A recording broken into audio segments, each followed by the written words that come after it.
Hello everybody and welcome back to Madden 2005. We are here in week number 6, covering a little bit of trade deadline things, I guess you could say. We're looking at Tyrone Wheatley here, and we're looking to move Tyrone Wheatley for a third-round pick here with the Bengals. I tried to add a second or a fourth to see if anyone was interested, and there were no offers. And the Bengals were one of the only teams. They were not the team I wanted to trade Tyrone Wheatley to, but they're the only team on that list that had the roster space to take Tyrone Wheatley. So that is why we sent him over to Cincinnati.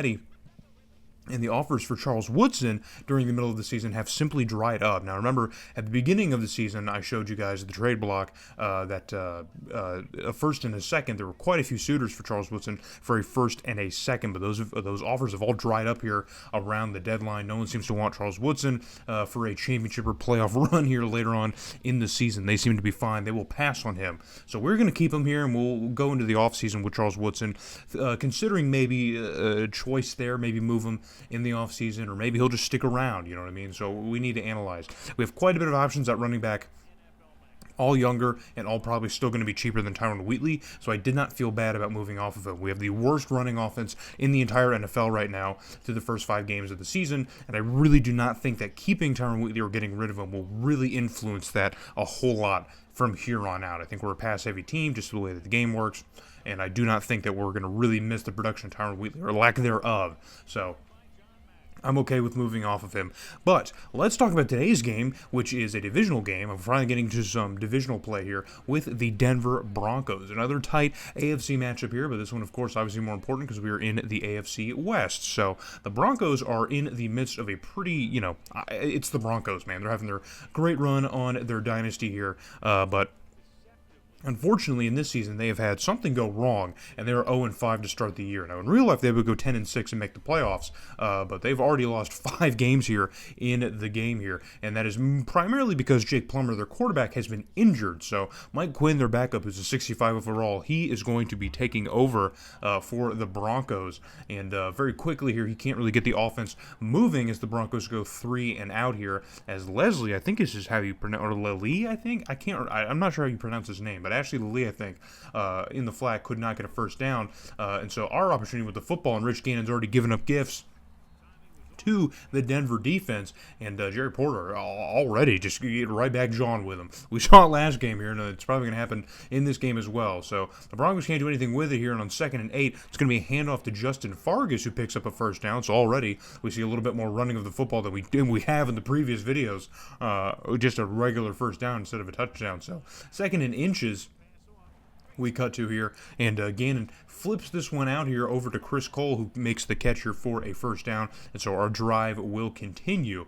But fast forward to a 3rd and 5 here from the Denver 11-yard line. Gannon drops back here. Pressure is picked up, and that throw is to the end zone. He tried to hit Jerry Porter, but there was a linebacker or DB in the vicinity who said, no, sir. No, sir. So for 4th and 5, we're going to have to bring out Janikowski for a 28-yard chip shot, and he nails this one through like he does all the time. So 3-0 is going to be the score here over the Broncos in Oakland, as we were able to come up after a bad turnover. But we have the ball once again as Denver's offense really been struggling, and Rich Gannon gives another gimme to the Denver defense here, but this time it is a lot more detrimental, as they don't have to worry about capitalizing off of the pick, because they get a pick 6. So the Broncos now, on 2 interceptions here, now have taken the lead late in the first quarter, and on 3rd and very long, Gannon drops back and fires one off, and he finds Porter, I believe, who hauls that one in here at the end of the first quarter as the clock hits 0-0. So the Denver takes a 4-point lead over us thanks to a Rich Gannon pick 6. He's already got 2 turnovers in the first quarter. Not looking great.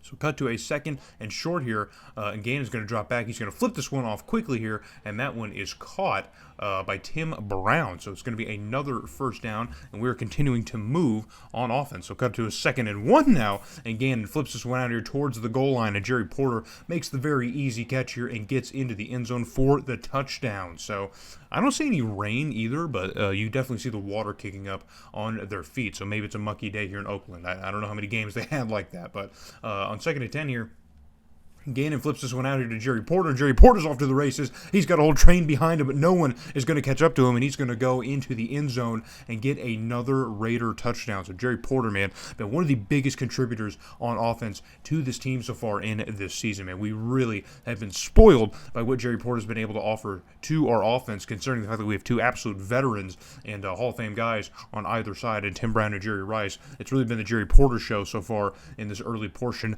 of the season. So Denver's offense ranked pretty low here with Quinn at the helm, and that's why their defensive touchdowns the only really thing to speak of. But Garrison Hurst here breaks a tackle on the edge and cuts upfield for a first down before being brought down eventually.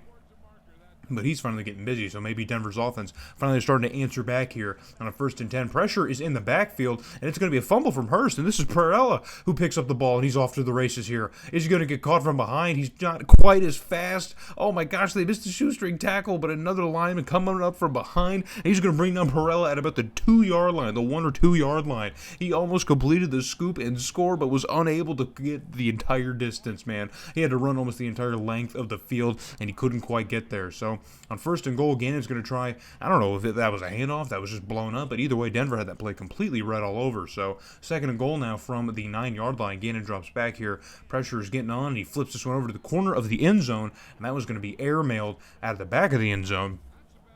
And that one is not going to be caught. So, cut to a 3rd and goal here now on the 9. Now, remember, this is almost a scoop and score that got us to the 1, and Gannon throws another interception, man. So, turnovers exchanged back and forth, and Wilson has his 2nd pick of the day already and 2 sacks. He's having a career day for the Broncos. So, the first half comes to a close as Denver would just take it into the locker room, and we are up only 10 points thanks to all of our mistakes on offense here. We had a fumble recovery that took us down to the 1-yard line and couldn't get any points off of that. I mean, that's inexcusable. And now Garrison Hurst picks up another first down. Cut to a 3rd and 3, though. And Quinn going to get rid of this one quickly here. He had to flip the one off to the corner. And it looks like he perhaps maybe tried to hit Rod Smith, but was unable to do so. So bring out Elam here for a bit of a not super long field goal here, but he does his job perfectly. Nails this one through. And now Denver only down by 4 points, or only down by 7 points, excuse me. Now we're going to go with a handoff here to Fargas, and Fargas is going to fumble this one on the ground. So we have a whole mess. Look at this. 5 turnovers. 5 turnovers. And most of those are Rich Gannon, but Justin Fargas finally makes a mistake here. But Garrison Hurst, the running back for the Broncos, is not making a mistake as he picks up a first down and gets down to about the 6-yard line. So a lot of these mistakes have kept Denver's very poor offense in this mixture here. Now with goal to go, they're going to hand it off to Hurst again. Somehow Hurst isn't in the end zone. We didn't get a good angle at it, but I would like to believe that Hurst was definitely pretty close in the goal line here. So a 19-yard chip shot for Elam. That one is easy.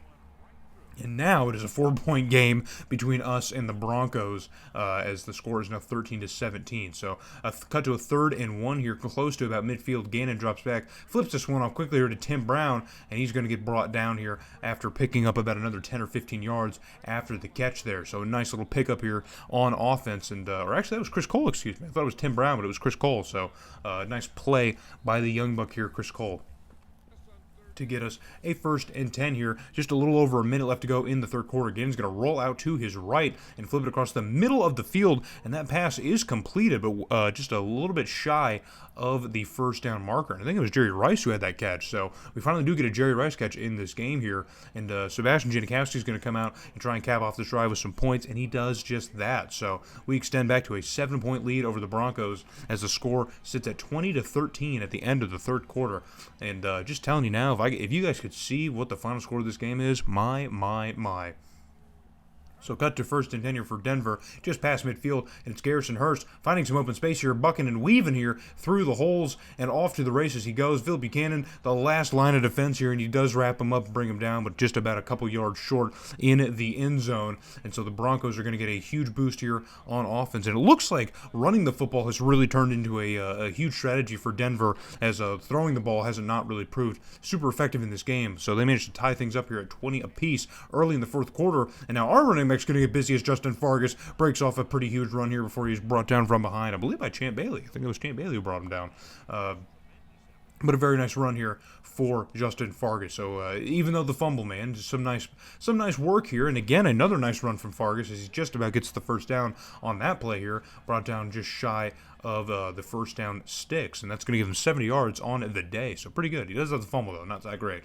But on 2nd and inches here, Gannon's going to flip this one to the back of the end zone, and it is caught for another Raider touchdown, and it's Teo Johnson, the tight end, who finally gets checked in to this game here, and that's going to give us a 27-20 lead here. So on 4th and inches, Denver is going to punt this one away to us, and of course, you know the rule here on KCSN. If we're showing some special teams, some chicanery is going to happen, and Phil Buchanan fumbles the football, lays it on the ground, tries to jump on top of it. For some reason, can't get on top of it, and Denver had 2 guys just waiting to pick it up. So that's going to flip the field for the Broncos, and they're going to bring the offense right back out on the field, and there's Garrison Hurst just shaking away, getting free out in open space once again, and he has been an absolute terror to our defense, man. There's been zero answer for Garrison Hurst. This feels like a couple weeks ago with Buffalo, and Travis Henry, who was just completely just causing issues for us. So 27-all is the score here, and now moving on offense again. Gannon flips this one out here to the side, and he finds Jerry Rice. I think that was Jerry Rice again. Look at there. We have another Jerry Rice catch. He is involved. He is doing things. And so now 1st and 10 here, well past midfield. Gannon drops back. Pressure gets picked up here, and he flips this one off quick to Johnson, the tight end, who cuts upfield after getting the first down and gets a little bit more. So we are moving pretty easily here on offense. We don't see Denver doesn't seem to have an answer for our passing game other than just wait for Gannon to make a mistake, which hopefully he doesn't make any more, because we definitely cannot afford any more mistakes. As we get another beautiful first down, this time to Justin Fargas out of the backfield. So we saw a little bit of, I think Tyron Wheatley did have a nice receiving touchdown here. So we have seen some running back, help with the receiving game. But finally, we see something from Justin Fargas. Now on 3rd down, Gannon tries to hit, I believe, Teo Johnson, maybe even Jerry Rice across the middle, but he's shy of the goal line. So 19-yard field goal for Sebastian Janikowski, another chip shot, and another completed field goal. I don't know if this dude's going to miss all year. I really don't know. So 30-27 the score here, but with 2 minutes to work, Denver really in the driver's seat here. They can be smart with the time, smart with the football, and pretty much take the lead here and burn most of the time if they play their cards right. And Quinn hits Ashley Lee here on the sideline for a first down pickup to get across midfield. So from the 40-yard line, Quinn drops back now. So rolls to his right here, drops back further, and flips this one across the middle of the field. And I believe it's Ashley Lee once again with a huge pickup here to get Denver inside the red zone. So I said they could be smart with the time here, but they're now moving very fast here, and they're going to go for the hurry up, as it's once again Ashley Lilly who makes the catch. But this time he is short of the stick. So on 2nd and 5, Denver going to continue running the hurry up here because it seems to be working. And Quinn flips this one out quick once again, and it is caught. Not quite a touchdown. Very close, but not quite a touchdown, as the receiver's tackled well short of the goal line here. So from about the 1-yard line, Quinn again running with the hurry up here. And Quinn's going to flip this one into the end zone. There's a penalty on the field as Rod Woodson was not able to get back on side, even though, it was about 5 yards difference. But Rod Woodson somehow caught offside, and Denver manages to score here in just under a minute. So 34-30. And now we're in the driver's seat, because if we can get into the end zone here in this last minute and some change, we could potentially leave, seconds left on the clock and take the lead over Denver. So that nice completion gets us out of bounds, but it does not stop the clock. So time under a minute here. Gannon trying to run the hurry up here on 1st and 10.